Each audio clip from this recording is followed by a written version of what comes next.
Welcome student on my YouTube channel Study with Pankaj Singh. In this video, uh, we learn about mathematics class 12th. This is the first video of class 12th, chapter 1 relation and function. जैसे कि अब देख रहे होंगे mention है class 12th का relation और function की हम लोग इस वीडियो में पढ़ने वाले हैं। अब देखिए सबसे बड़ी चीज़ है कि ये मैंने सोचा ये जो चल रहा है अभी इस समय में सबसे ज़रूरी है सुरक्षित रहना। तो इसलिए मेरे इंस्टीट्यूट की तरफ से ये यूट्यूब वीडियोज ऑनलाइन क्लासेस दिया जा रहा है माई एजुकेशनल हब जो कि पूर्णाथ नगर में है, छपरा के पूर्णाथ नगर में। और मैं पंकज कुमार सिंह आप लोगों का आज मैथ का क्लास लेने वाला। तो आज हम देखेंगे इस चैप्टर में चैप्टर 1 रिलेशन फंक्शन का जो है क्लास 12th का। इसमें आज इस वीडियो में हम लोग पढ़ेंगे मोस्टली रिलेशंस के बारे। इस वीडियो में हम रिलेशन को कंप्लीट करेंगे। आगे और वीडियो आएगा जिसमें हम लोग ये पार्ट 1 रिलेशन होगा, फिर उसमें हम लोग फंक्शन के बारे में पढ़ेंगे। छोटा छोटा वीडियो का पार्ट बना के इसलिए हम कर रहे हैं ताकि आप आसानी से पूरा वीडियो देख के पढ़ सकें। लंबा वीडियो होगा तो आपको बोरिंग लगेगा। वीडियो को पूरा देखें, अंत तक देखें और समझें और सीखें। उसके बाद क्वेश्चंस करें, प्रैक्टिस करें तो आपको ज़्यादा समझ में आएगा। तो चलिए बिना देर किए वीडियो को शुरू करें। हमारा यहाँ पे जो मेंशन है टॉपिक क्या है हमारा रिलेशन। रिलेशंस को पहले समझने से पहले आप थोड़ा सा पीछे की बातों को याद करें। जैसे कि हम क्लास 11th में ऑलरेडी डिस्कस कर चुके हैं Cartesian product of the set के बारे में तक। अभी उसी आइडिया को हम थोड़ा आगे बढ़ाएंगे हम लोग, और आगे बढ़ाते हुए और तब हम लोग आते हैं रिलेशंस में। उसके बाद फिर हम लोग आगे के चैप्टर में पढ़ेंगे फंक्शन के बारे में। तो रिलेशन के बारे में यहाँ जाना, रिलेशन क्या है सिंपल सा देखिए। एक रिलेशन गिवन रहता है, उसको उसी को सेटिस्फाई करना होता है सेट में कि क्या यहाँ पे है या नहीं है। क्लियर है। जैसे हम लोग सेट में क्या रिलेशन होता है उसी को समझने की कोशिश करते हैं। रिलेशन इन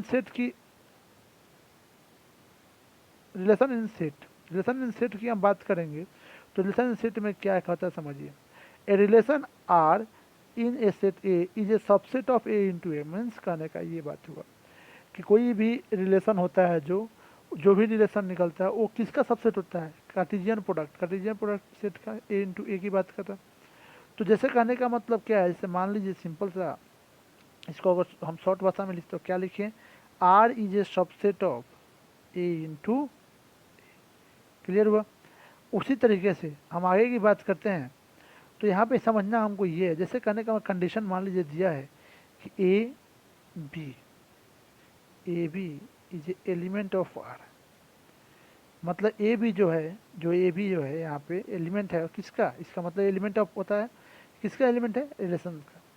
तो क्या होगा, तो इसका मतलब ये होगा कि ए जो है वो रिलेटेड है बी से। इसका मतलब क्या हुआ कि ए जो है वो रिलेटेड है बी से। समझ में आ रहा है आपको। उसी तरह से दूसरा हम लोग लिखते हैं, इसी में थोड़ा सा चेंज कर देते हैं कि ए बी, जैसे इसको क्रॉस करते तो इसका मतलब क्या होता है, not element of R. A b is not element of R. Then हम लोग कह सकते हैं, क्या कह सकते हैं, ये कह सकते हैं कि A is not related to B. तो A is not related to B का जैसे रिलेटेड का आर होता है, नॉट रिलेटेड क्या हो जाएगा, जब क्रॉस लग जाएगा तो हो जाएगा नॉट। क्या बोलेंगे, A is not related to B. Clear हो गया, A is not related to B. यहाँ से अब हम आगे एक एग्जाम्पल से आपको समझाने की कोशिश करते हैं किस तरह से आपको रिलेशन में क्वेश्चन रिलेशन तो आपको समझ में आ गया होगा। अब यहाँ देखिए सिंपल सा एक रिलेशन दिया हुआ है, मान के चलिए यहाँ पे कि ए एक सेट दिया हुआ है और सेट में क्या गिवन है 1 2 3 4 5। ठीक है, एग्जाम्पल हम ले लेते हैं, एक और बढ़ा लेते हैं 6। यहाँ पे क्या है, अब मान लीजिए एक रिलेशन दे रखा है ऑलरेडी, और रिलेशन यहाँ पे ये दे रखा है कि आर इक्वल टू, आपको बोल दिया a b is to a minus b equal to 2। यही रिलेशन दे रखा है कि रिलेशन क्या है यहाँ पे, ए माइनस बी इजकल टू 2, यही रिलेशन है। जब आप रिलेशन यहाँ फाइंड आउट करने जाइएगा तो कैसे फाइंड आउट कीजिएगा, आपको ये कंडीशन देखना है कि ए से बी को माइनस करने पे 2 आना चाहिए। यही रिलेशन स्थापित करना है कि ए से बी को माइनस करने पे 2 आना चाहिए, यही रिलेशन है। जब रिलेशन आप बनाइएगा तो आप यहाँ कैसे बनाइएगा, पहला अगर आप 1 लेते हैं तो 1 के साथ वही नंबर लेना होगा जिससे माइनस करने पे 2 आए।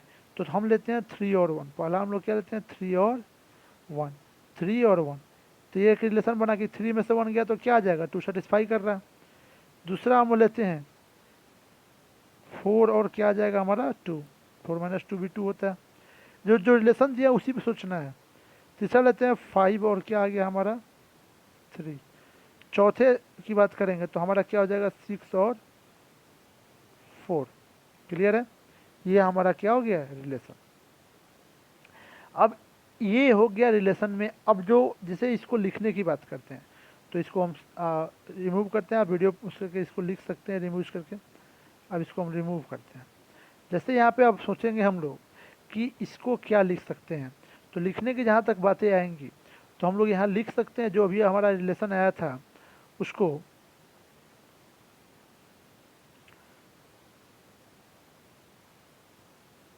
जैसे यहाँ पे देखें आप क्या लिख सकते हैं, इसको देखिएगा थोड़ा सा, थोड़ा बोर्ड को ये करने में नया है, धीरे धीरे हो जाएगा। पहला हमारा आया था 3 और 1, तो इसको हम लिख सकते हैं कि 3 रिलेटेड टू 1, पहला हो जाएगा हमारा। 4 2 तो 4 रिलेटेड टू 2। हमारा तीसरा क्या था 5 3 तो 5 रिलेटेड टू 3। 6 4 तो 6 रिलेटेड टू 4। तो इस तरीके से हम लोग इसको लिख सकते हैं, कोई दिक्कत। तो रिलेशन तो समझ में आ गया। अब इसमें किसका रिलेशन नहीं निकला, सिंपल सी बात करें तो रिलेशन इसमें जो था, जो दिया हुआ था वो किसका नहीं निकला हमारे पास, तो बच गया 1 3 का रिलेशन। अगर इससे हम रिलेशन की बात करें तो सबसे कार्टेशियन प्रोडक्ट होता है, तो कार्टेशियन प्रोडक्ट इसका क्या होता है, तो बन जाता है ना 1 3 1 2। क्लियर है ना। तो इसमें 1 1 3 2 4 5 6 ये ऐसे ही बहुत सारे होंगे जो कि रिलेशन को सेटिस्फाइड नहीं कर रहे हैं। आई थिंक रिलेशन समझ में आपको आ गया होगा। आगे हम लोग देखते हैं फिर आगे के वीडियो। तो अब हम लोग देखते हैं डोमेन एंड रेंज को और फिर रिलेशन। डोमेन और रेंज किसको कहते हैं रिलेशन का। जैसे आपको रिलेशन हम पीछे समझा चुके हैं, उसके बाद अब डोमेन और रेंज की बात करेंगे।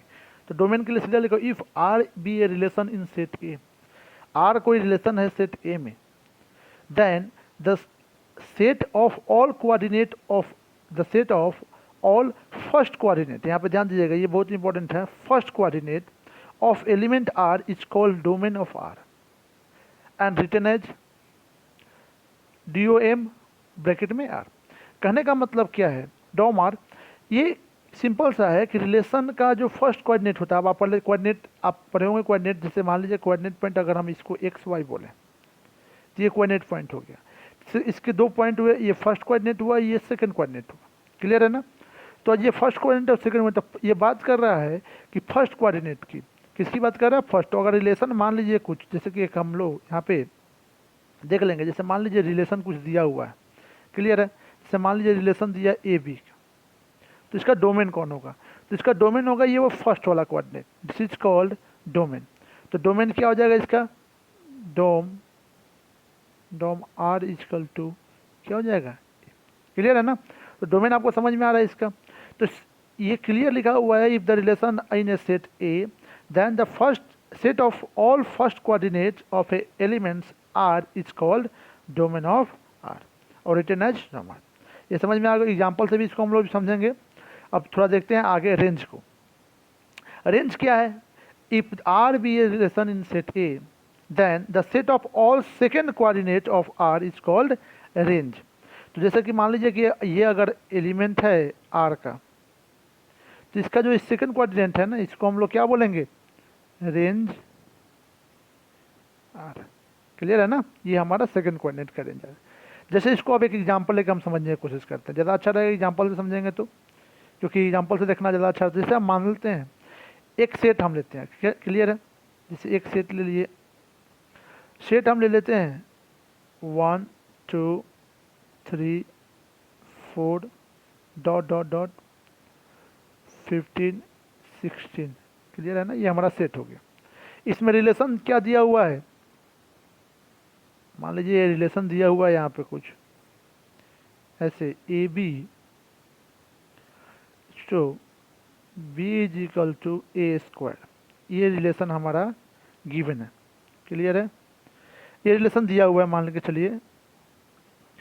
तो आपका इसका मतलब क्या हुआ, रिलेशन तो आप यहाँ से आराम से आप निकाल लिए। जैसे यहाँ पे आप रिलेशन आपका आप निकाल लिए, रिलेशन आपका क्या निकला कि b equal to a square, तो मतलब आपका रिलेशन की जब हम बात करेंगे तो ये क्या हो गया, b equal to a square का मतलब 1 1, एक रिलेशन ये बनेगा। क्लियर है। दूसरा क्या बनेगा आपका 2, तो ए का स्क्वायर, क्लियर है ना, 4, बी का वैल्यू आते जाएगा ना, ऐसे ही रिलेशन बनते चला जाएगा आपका। मान लीजिए 3, तो क्या हुआ 9, ऐसे ही आपका आ गया 4 ले लिए तो क्या हुआ 16। इसके बाद कोई रिलेशन इसका नहीं बन रहा है। तो अब आप समझेंगे इसको कि चलिए कि क्या हुआ। जैसे अभी देखते हैं हम लोग, इसको हटाते हैं यहाँ से और इसको देखने की कोशिश करते हैं। अब ये रिलेशन हमारे पास हो गया। अब डोमेन इसमें क्या होगा, इसमें हम बताएंगे कि डोमेन हमारा क्या होगा। जैसे यहाँ पे अब आप देखेंगे, इसको एक लाइन से अंडरलाइन करते हैं, नीचे हो गया, ऊपर आप समझेंगे हम यहाँ पे। अब आपको डोमेन ऑफ दिस रिलेशन लिखना है। तो डोमेन ऑफ दिस रिलेशन क्या हो जाएगा बाबू, अगर डोमेन ऑफ दिस रिलेशन की हम बात करें, डोमेन ऑफ दिस रिलेशन की अगर हम बात करें, देखिए हमारा इसका जितना भी फर्स्ट वाला है ना, ये सब क्या हो जाएगा, डोमेन का एलिमेंट हो जाएगा। जैसे क्या क्या हो गया आपका 1 2।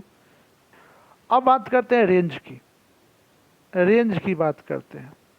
तो रेंज हमारा क्या हो जाएगा इस रिलेशन का, तो सेकंड जो यहाँ पे 1 4 9 16, समझ में आपको आ रहा होगा, क्लियर है ना। तो इस तरह से आप समझ सकते हैं। चलिए अब आगे देखते हैं नेक्स्ट टॉपिक में हम लोग। जैसे कि हम यहाँ देख रहे हैं, अब मेरा जो टॉपिक है ये है सम पार्टिकुलर टाइप ऑफ रिलेशन। कुछ पार्टिकुलर टाइप ऑफ रिलेशन की बात अब हम लोग करने वाले हैं। तो पहला इसमें है इम्पिटी रिलेशन। इम्पिटी रिलेशन आपको, जैसे आप इम्पिटी सेट पढ़े हुए हैं पिछले क्लासेस में, इम्पिटी सेट क्या होता था, जिसमें एक भी एलिमेंट ना हो, वैसे ही इम्पिटी रिलेशन भी है। इसमें भी आपको जब एक भी एलिमेंट नहीं मिलेगा, एक भी रिलेशन नहीं मिले, तो हम कहेंगे इसको इम्पिटी रिलेशन। जैसे करने यहाँ पे लिखा हुआ है, if no elements of a is related to any element of set A, then relation R is called implicit relation। मतलब वैसा रिलेशन आप फाइंड आउट करने जब जाएं सेट ए में, जैसे कि आप जानते हैं R क्या होता है, सब्सेट है इनटू ए का। लेकिन जब आपको एक भी एलिमेंट नहीं मिले तो हम क्या कहेंगे कि ये इम्प्लिसिट रिलेशन है। जैसे इसको आप सिंपल भाषा में कह सकते हैं कि R इक्वल टू, इस सिचुएशन में क्या होता है, फाई जो होता है वो सबसेट बन जाता है ए इंटू ए का। ए जो है यहाँ पे है वो सेट को रिप्रेजेंट कर रहा, क्लियर है। तो आप क्या कहेंगे इस टाइप ऑफ रिलेशन को, इम्प्लिसिट रिलेशन। अब इसको हम लोग एग्जाम्पल समझने की कोशिश करते हैं। देखिए वीडियो में एग्जाम्पल बड़ा इंपॉर्टेंस है। कोई भी आप नया चैप्टर जब शुरू करते हैं तो एग्जाम्पल समझेंगे। जैसे हम एक एग्जाम्पल के तौर पर लेते हैं, एक सिंपल सा थोड़ा सा ए इक्वल टू सेट एक ले लेते हैं हम लोग। सेट हमारा है 1 2 3 4 5, क्लियर हो गया। अब इसमें हम क्या let R be the relation given by, अगर आर मान लीजिए कि हम जैसे बात कर लेते हैं रिलेशन की, तो रिलेशन हमारे पास दिया हुआ है। रिलेशन कुछ ये कह रहा है कि ए बी जो एलिमेंट यहाँ होगा उसके बीच में रिलेशन ये होना चाहिए, जब ए से बी को माइनस करें तो क्या आंसर आना चाहिए हमारा 6 आना चाहिए। अब हम सोचना शुरू करें क्या इसमें ऐसा पॉसिबल है। तो हम इसमें देख रहे हैं कि कोई भी ऐसा नंबर 5 में से 1 माइनस कीजिए तो 4 हो जाएगा, 4 में से 1 3, मगर कोई ऐसा नंबर इसमें नहीं मिल रहा है जिसका रिलेशन ये हो कि उसको माइनस करने पे 6 है। तो यहाँ पे हमको जब आर में सिर्फ और सिर्फ क्या मिला, 1 मिला 5। जब ऐसा सिचुएशन आता है तो हम कह सकते हैं कि ये क्या है, इम्प्लिसिट रिलेशन की तरफ इशारा कर रहा है, ये इम्प्लिसिट रिलेशन है, क्लियर है। आगे आप देखते हैं नेक्स्ट टॉपिक को। अब हम बात करेंगे यूनिवर्सल रिलेशन की। किसकी, यूनिवर्सल रिलेशन की हम लोग बात करने वाले हैं। कह रहा है a relation R in set A is called a universal relation if each element of A is related to every element of A. आप समझ चुके यूनिवर्सल, जैसे यूनिवर्सल सेट था वहाँ पे, कि यूनिवर्सल सेट किसको कहते थे, यूनिवर्सल सेट हम उसी को कहते थे जिसमें गिवन सेट का ईच एलिमेंट आ जाए।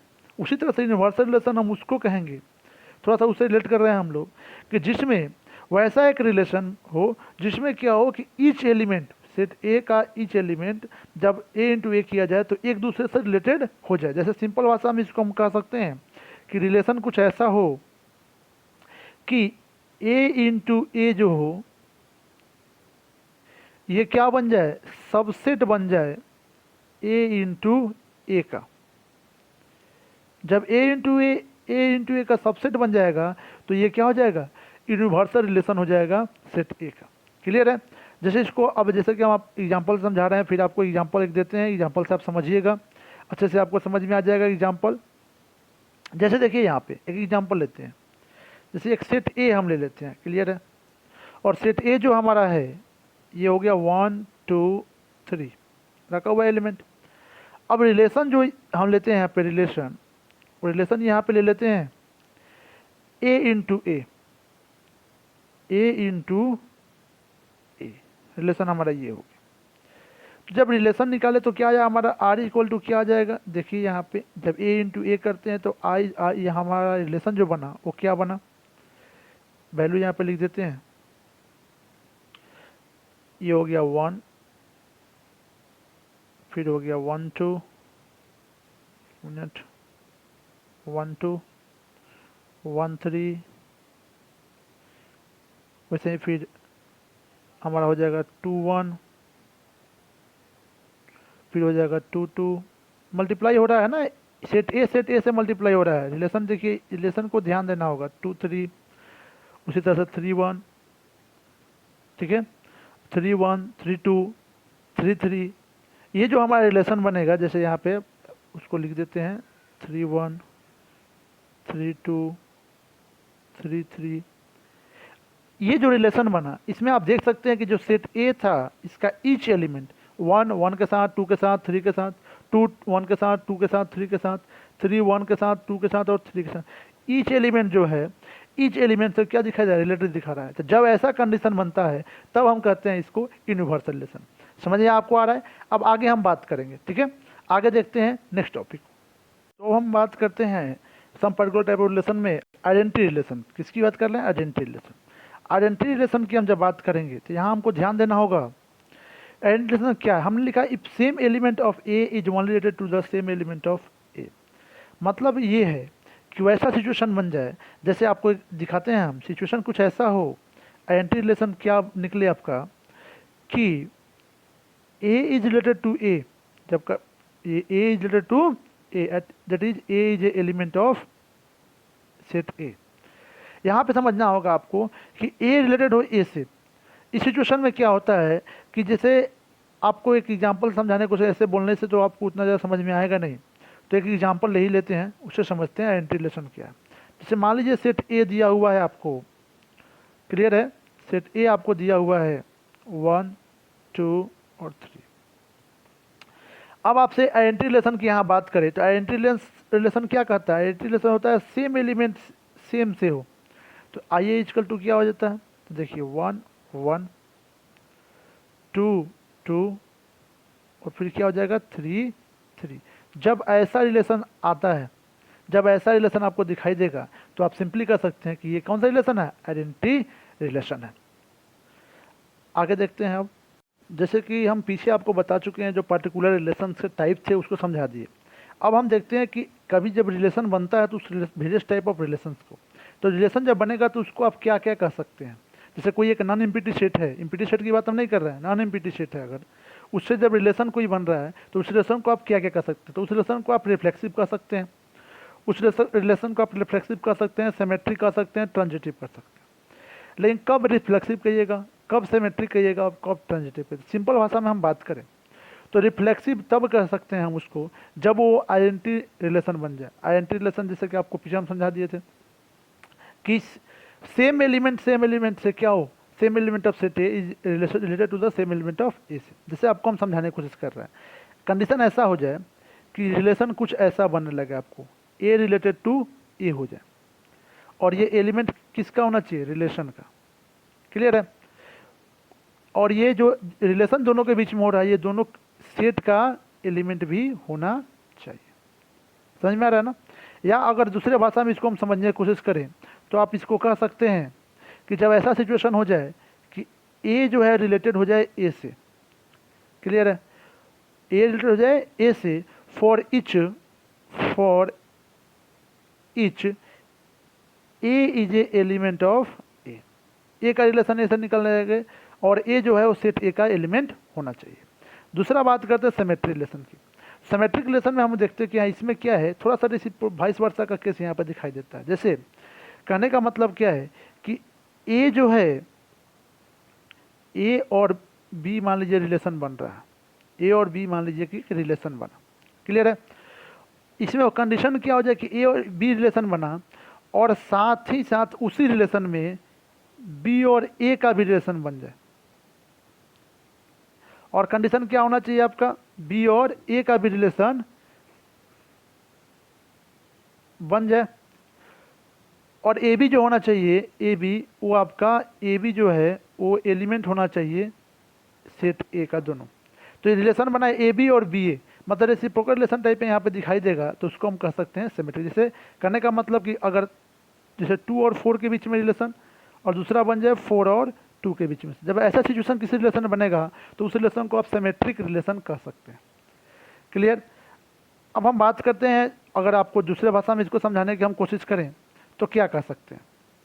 जैसे आप देखेंगे यहाँ पे ए जो है रिलेटेड हो जाए बी से, और उसी रिलेशन में आपका क्या हो कि बी रिलेटेड हो जाए ए से। आपको 2 4 पे समझा दिया हम। ऐसा कंडीशन हो तो हम कह सकते हैं कि ये कौन सा रिलेशन है, सिमेट्रिक रिलेशन है। ट्रांजिटिव की बात करते हैं, ट्रांजिटिव थोड़ा सा अलग है इन सबसे। इसमें क्या केस है, ए जो है रिलेटेड हो बी से, ए जो आपका है वो रिलेटेड हो बी से, रिलेशन का एलिमेंट ये भी रहे। दूसरा बी और सी का रिलेशन हो। एक तीसरा कंडीशन भी यहाँ बन जाए, वो हो जाए ए और सी का रिलेशन, ए भी एलिमेंट हो रिलेशन, ए और सी का रिलेशन। जब ऐसा कंडीशन हो जाए और ये ए बी सी जो तीनों हैं ये किसका एलिमेंट होना चाहिए, सेट ए का। ए बी सी जो तीनों हैं ये तीनों जो सेट आप लिए हैं उसका एलिमेंट होना चाहिए। हम सेट को ए से रिप्रेजेंट यहाँ कर रहे हैं। जब ऐसा कंडीशन बने तो आप कह सकते हैं कि ये ट्रांजिटिव रिलेशन है।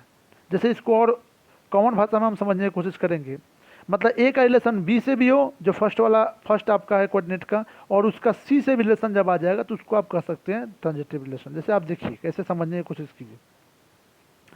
जैसे इस यहाँ पे समझना आपको है कि जैसे कहने का ये मतलब हुआ कि ए जो हो आपका, जैसे आप यह समझिएगा आपका ए रिलेटेड हो गया बी से, ठीक है, फिर बी रिलेटेड हो गया आपका ए से, ठीक है, और तीसरा जो कंडीशन यहाँ बन जाए कि ए जो था वो रिलेटेड हो जाए सी से भी, तो आप कह सकते हैं कि ये ट्रांजिटिव रिलेशन है। समझ में आपको आ रहा है। अब आगे हम लोग फिर देखते हैं नेक्स्ट टॉपिक को रिलेशन में, और रिलेशन को आज हम लोग कंप्लीट करेंगे इस वीडियो में।